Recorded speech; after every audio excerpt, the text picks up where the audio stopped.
ভিডিওটা লাস্ট পর্যন্ত দেখুন, কিছু হইলেও শিখতে পারবেন। দেখুন ভিডিওটা, ছিনতাইকারী আসছে ছিনতাই করতে, ওনাকে বন্দুক দেখাইতেছে আর উনি কোরআন শরীফ পড়তেছে। কোরআন শরীফ পড়তে পড়তে কোরআন শরীফের ভিতরে ঢুকে গেছে। ছিনতাইকারী বন্দুক দেখায় কাজ হবে? বন্দুকে ভয় পায় ইসলাম? ভয় পায় না। উনার যা যা আছে সব কিছু বের করে দিতেছে, কিন্তু উনি কোরআন শরীফ পড়নে এত মুক্ত হয়ে গেছে যে কোরআন শরীফের ভিতরে চলে গেছে। ভিডিওটা যদি আপনাদের কাছে ভালো লাগে, অবশ্যই ভিডিওটা শেয়ার করে পাশে থাকবেন।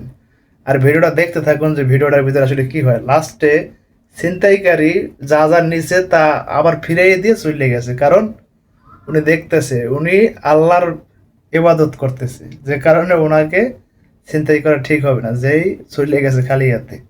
ভিডিও ভালো লাগলে পাশে থাকবেন।